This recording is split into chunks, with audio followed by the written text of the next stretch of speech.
She disowned me in anger. Yet every year, a birthday card arrives signed from Mom. As if regret could rewrite blood and time. It was supposed to be one of those quiet, slightly awkward family dinners. The kind you endure out of duty, not joy. Just me, my mom, and two of her church friends who'd known me since I was the shy kid hiding behind my dad's arm. The restaurant was small, soft jazz in the background, the kind of place where voices usually stay low. When I told her that Kelly had cheated, I expected sympathy. Maybe a hand on mine. Instead, Mom slammed her glass down so hard the silverware jumped. "You probably deserved it," she hissed, then louder. "You're not my son anymore. I have no son." Every conversation in the room died. People turned. One of her friends tried to grab her arm, but she shook it off. "Kelly's a real woman," she went on, voice sharp as glass. "You never appreciated her. You drove her away." I didn't shout back. I just laid my card on the table, paid for everyone, and walked out without another word. That night, I opened my banking app and stopped the $1,800 transfer I'd sent her every month for 12 years. Ever since Dad died. Mortgage, utilities, groceries, I'd covered it all. But sitting in my car outside that restaurant, replaying her words, I realized something simple and ugly. Help only matters to people who remember it's a gift, not a leash. A week later, I was at work, halfway through a spreadsheet I couldn't focus on anyway, when my lawyer, David, called. His tone was careful, the kind he used when delivering bad news wrapped in legal caution. "Your mother's been in contact with Kelly's attorney," he said. My brain stalled. "Sorry, what?" "She's offered testimony. A character statement. They emailed us her draft this morning." For a second, all I heard was static. My own heartbeat thudding somewhere behind my ears. "What kind of testimony?" David exhaled. "She describes you as emotionally unstable and controlling. Claims Kelly confided in her about being afraid of your temper." I almost laughed. That bitter, disbelieving laugh that sounds like choking. "Afraid of my temper? I don't even slam doors." "I know," David said quietly. "But this will complicate things, especially with spousal support. They're trying to paint you as the aggressor." I hung up before I said something I'd regret. For 10 minutes, I just sat at my desk staring at the framed photo of my parents on my bookshelf. Dad smiling wide, Mom tucked under his arm like she belonged there forever. Then I called her. She answered on the third ring, her voice smooth, composed, almost chipper. "Hi, sweetheart. How are you holding up? Why are you talking to Kelly's lawyer?" I asked. Silence. Then, in that careful tone she used when she thought I was being dramatic, "Kelly just needs someone reasonable on her side.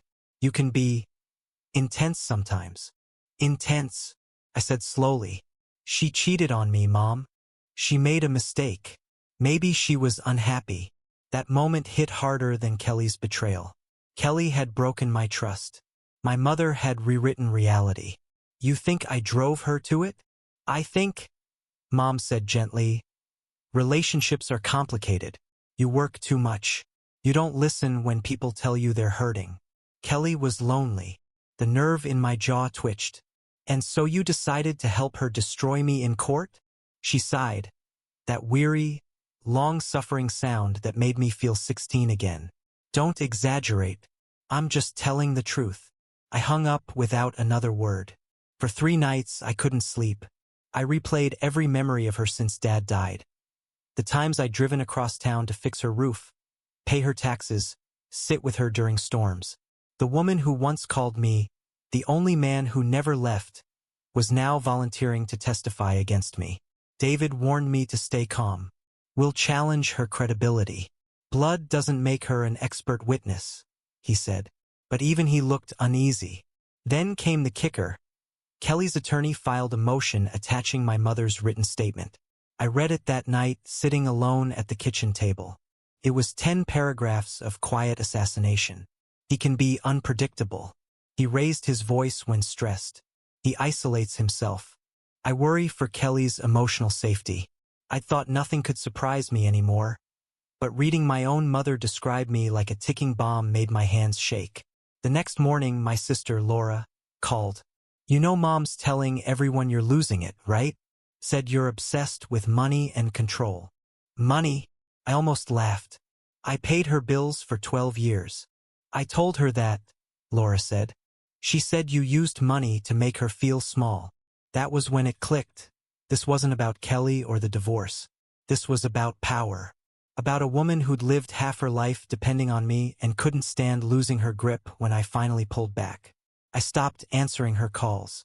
She left voicemails, the tone shifting each day, from guilt trips to sweet concern to quiet fury. Don't let that lawyer turn you against your own mother. You know Kelly just needs closure. You're breaking this family. I didn't respond. I forwarded every voicemail to a folder titled For the Record. Then, 2 weeks later, she showed up at my house, unannounced, standing on my porch with a grocery bag like it was any other Sunday. When I opened the door, she looked me up and down and said, "You look tired. Have you been eating?" I didn't invite her in. "Why are you here?" "Because this isn't you," she said softly. "You're letting that lawyer fill your head. Kelly's not your enemy. Neither am I. You filed testimony calling me unstable. I just told the truth." "No, Mom." You told her story. Her eyes flashed, the kind of righteous anger that had always gotten her what she wanted. "Don't speak to me that way." I smiled, a tired, hollow smile. "You disowned me at Olive Garden, remember? You said you have no son." She flinched like I'd slapped her. Then the mask slipped. A flash of guilt, pride, something unnameable, before she turned and walked away without another word. That was the last time I saw her in person for months. After she left, I sat on the steps staring at the empty street, realizing what my dad had meant years ago when he warned me. Your mother doesn't argue to win, she argues to erase. And this time, she'd erased me completely. Mediation day arrived on a gray Thursday, the kind of morning that already feels like a warning. My lawyer, David, had prepped me for everything. The smears, the fake concern, the he's unstable narrative that Mom had fed them. Still, nothing quite prepares you to walk into a conference room and see your ex-wife holding hands with the man who ruined your marriage. Kelly walked in wearing a crisp white blouse and that confident smile she'd always used like armor. The trainer, his name was Lucas, a guy who used to come to our house for private sessions, followed a half-step behind her, like a loyal golden retriever. The irony? He was wearing one of my old watches. I kept my expression neutral. Years of working in finance had taught me that silence can be a weapon sharper than words. "Mr. Thompson." The mediator greeted me. "Ms. Thompson, please have a seat." Her lawyer, a slick guy in a navy suit who looked like he practiced smugness in the mirror, slid a folder across the table. "We're requesting an equitable division of assets. Half of Mr. Thompson's 401k, the Austin property, and $3,000 monthly in spousal support for 3 years to allow Ms. Thompson to rebuild her life." David didn't blink. "And our counteroffer stands. She receives 30% of liquid assets, no spousal support. She's cohabitating with another man.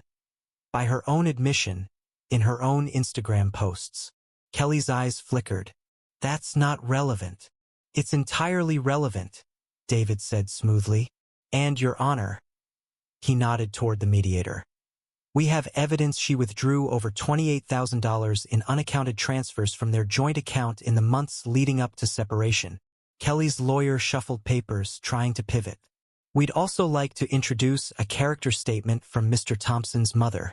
He started reading excerpts aloud, the ones describing me as volatile, dismissive, emotionally controlling. Each word landed like a punch to the ribs. David didn't stop him.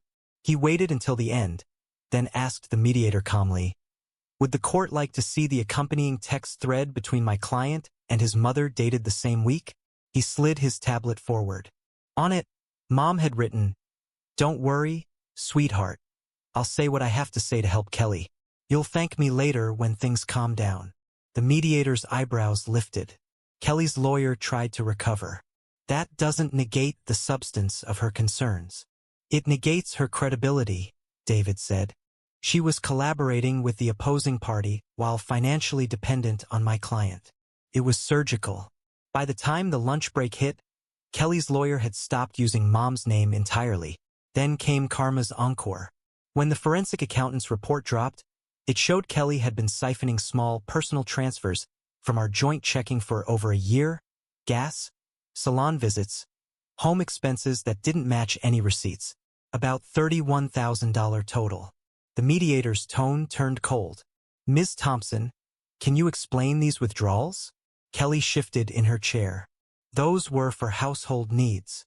David pushed forward a printed photo from her social media.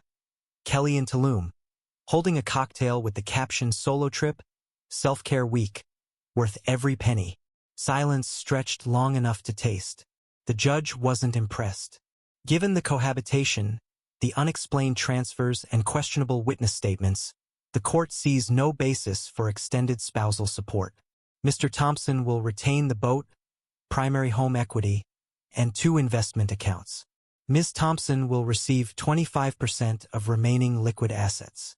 Kelly's jaw tightened. Lucas reached for her hand under the table, but she pulled it away. For the first time, she looked small.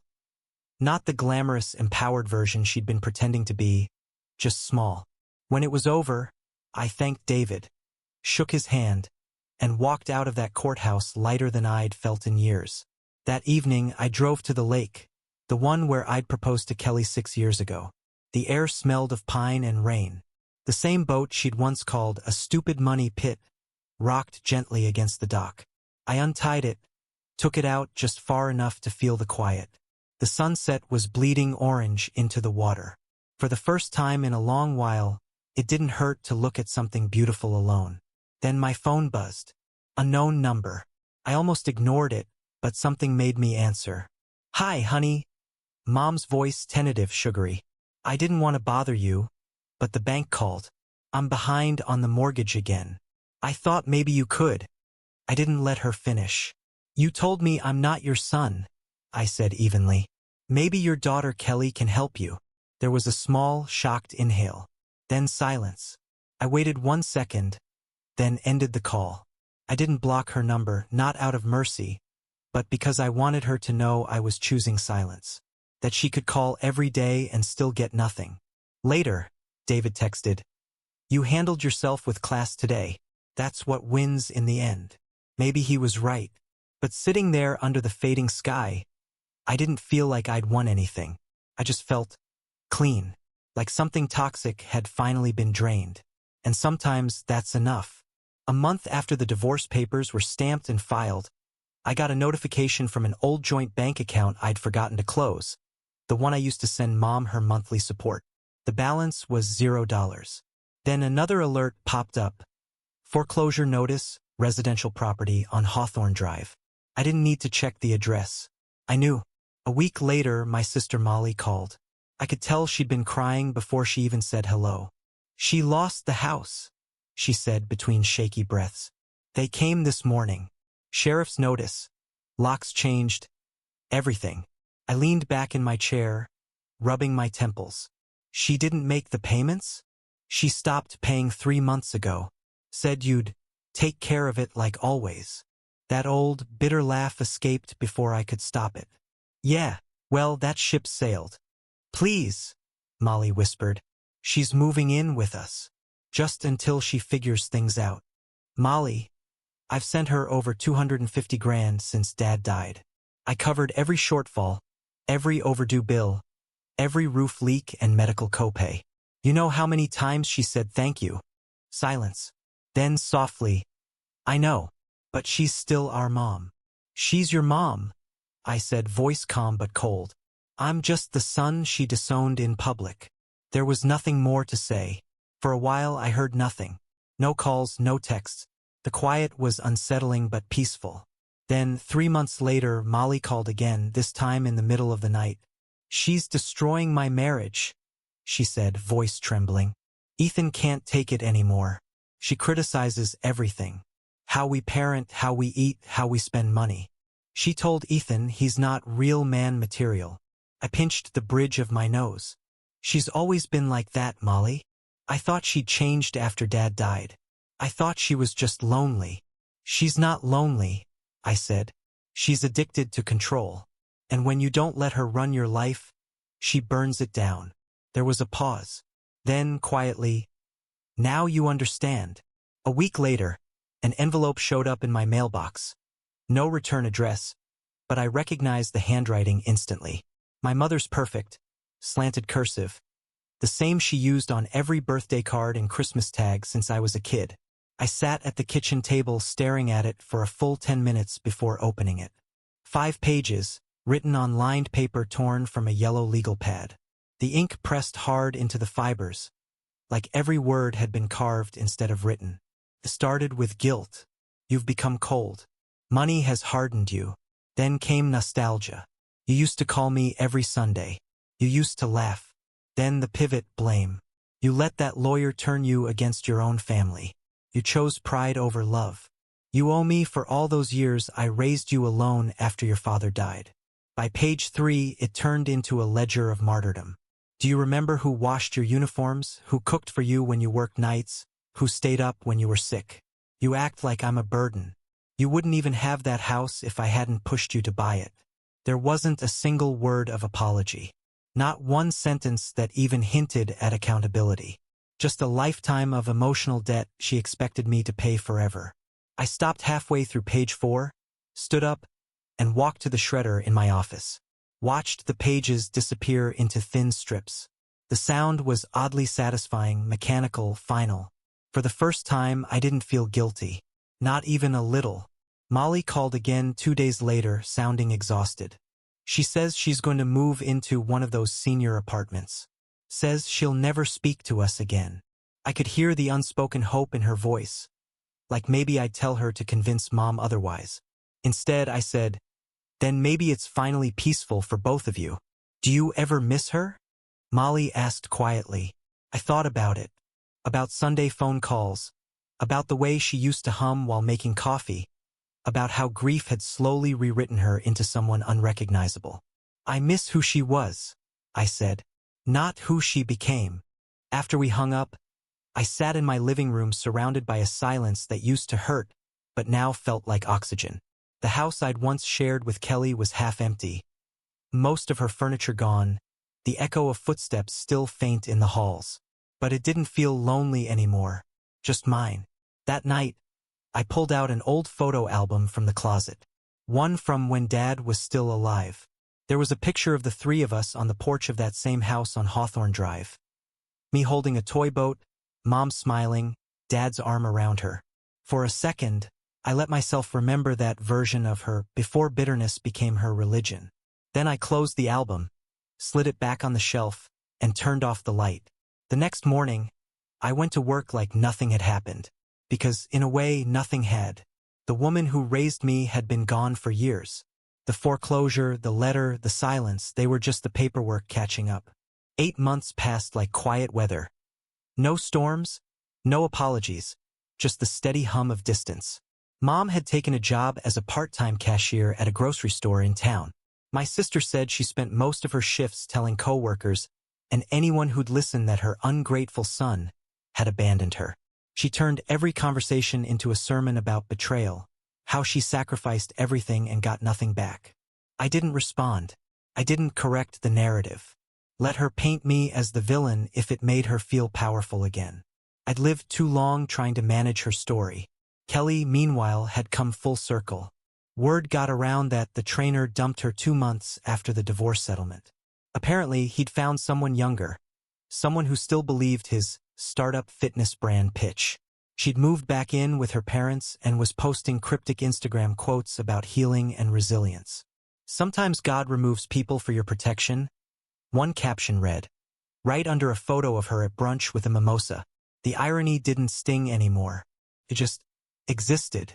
As for me, I'd moved into a 2-bedroom apartment in downtown Dallas. Modern, minimal, quiet. No framed memories I couldn't stand to look at. Just clean space and the kind of silence that doesn't ache. The kind that lets your thoughts settle like dust after a long storm. I adopted a dog from a rescue, a black mutt with uneven ears named Cooper. He didn't care about my past. He just wanted to sit beside me while I read or fall asleep near my desk when I worked late. For the first time in years, I was sleeping through the night. No anxiety jolts, No dreams about empty houses or courtroom hallways. Just sleep. People started saying I'd turned cold. That I wasn't the same family man anymore. Maybe they were right, but they missed the point. I hadn't turned cold. I just stopped bleeding for people who kept cutting me. Boundaries look cruel to those who benefit from your lack of them. One Saturday, my younger brother Nick called. We hadn't talked in years, not because of a fight, but because he'd slipped quietly out of Mom's orbit long before I did. He asked to meet for coffee. He looked good, older, calmer. He'd moved to Arizona years ago, started a small business, built a life away from the family chaos. We sat outside a cafe on Commerce Street, the city humming around us. For a while, we just talked about work, the dog, mundane stuff. Then, mid-sentence, he said, "She did the same to me, you know?" I blinked. "What?" "When I told her I was marrying Emily," he said. "She said I was abandoning her. Told everyone she'd raised a selfish son who forgot where he came from. I moved away because I was tired of being the villain in her story." He stirred his coffee slowly. "I used to feel guilty for leaving, for not calling more. But seeing what she did to you made me realize I wasn't crazy." I let out a breath I didn't know I'd been holding. "I used to think I was the only one who disappointed her." Nick smiled, but it was sad. "No. You were just the one who stayed the longest." We talked for hours after that.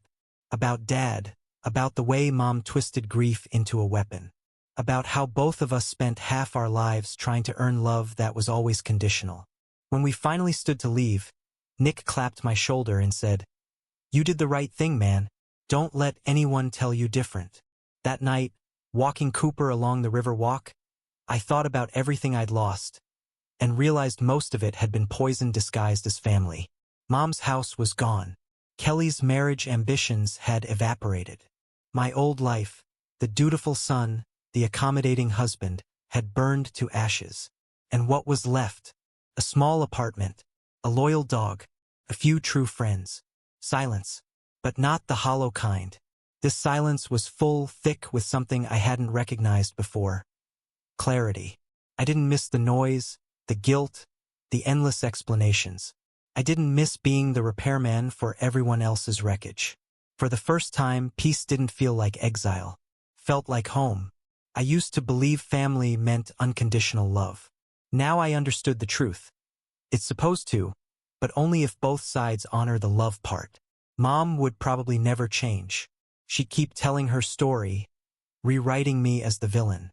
That was her survival mechanism. And I'd keep mine. Distance, calm, and silence. Because silence, I'd learned, isn't weakness. It's the cost of boundaries. And sometimes, it's the only thing that keeps you from drowning in someone else's chaos.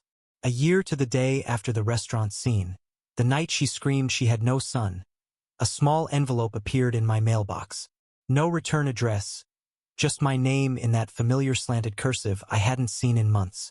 I stood there on the porch for a long time, the morning sun spilling across the concrete, wondering whether to open it or throw it away. It was light, just a card inside. I opened it carefully, half expecting venom, half expecting nothing. The card was one of those cheap supermarket ones. Bright balloons, glitter print, "Happy birthday to a wonderful son." Inside, 3 words written in blue ink. From Mom. That was it. No apology, no acknowledgement. No bridge extended across the crater she'd dug. Just a name, as if the last year hadn't happened. As if we'd both simply paused our roles and could pick them up again at any time. I read it twice, then set it on the table. The dog watched me, head tilted, waiting for a cue. I made myself coffee instead.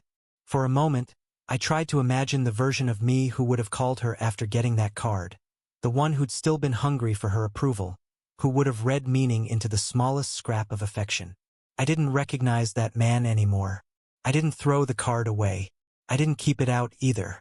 I placed it in the same drawer where the court papers lived, next to the settlement forms, the receipts, and the letter she'd sent me months before. That drawer had become a kind of museum for things I no longer owed my energy to. After that, life went on quietly. Work was steady. Cooper was healthy and spoiled. I started running again, joined a small gym, took trips without having to ask permission or justify the expense. Dallas looked different when you weren't constantly scanning for peace in other people's moods. Every now and then, I'd pass a florist or a bakery and wonder if Mom still told people about her ungrateful son. I imagined her at some checkout line, sighing dramatically, letting strangers offer sympathy for a story that was only half true. But the thought didn't make me angry anymore, just tired. People sometimes ask if I'll ever forgive her. They mean well, but they don't understand what forgiveness costs. Maybe, I usually say, if she ever writes "I'm sorry, son" instead of "from Mom." But even then, I'd add silently, the money and the trust, those are gone forever. Some debts can't be repaid because they were never financial to begin with. Forgiveness without accountability is just pretending. And I'm done pretending. I don't hate her. I don't wish her pain. I just stopped belonging to her. Stopped being the son who'd drop everything to fix what she broke. When Dad died, she used to say grief was like a shadow you carry until you learn to walk in the sun again. I finally understood what that meant. Except this time, the shadow wasn't grief. It was her. And learning to walk without it wasn't cruelty, it was freedom. That birthday morning, I sat on my balcony watching the city wake up. Cooper dozed beside me, the hum of traffic rising from below. I sipped my coffee and looked at the sky. Cloudless, wide, ordinary. I'd spent years chasing a version of family that didn't exist. Now I had peace. Not the dramatic kind you earn through revenge or victory, the quiet kind that grows from finally choosing yourself. Somewhere, maybe she was writing another card for next year. Maybe she'd even sign her name differently. Maybe not. Either way, I'd be fine. Because peace isn't a gift someone gives you. It's what you claim when you stop asking for permission to feel whole. And as strange as it sounds, the day my mother stopped being my mother was the day I finally started being me.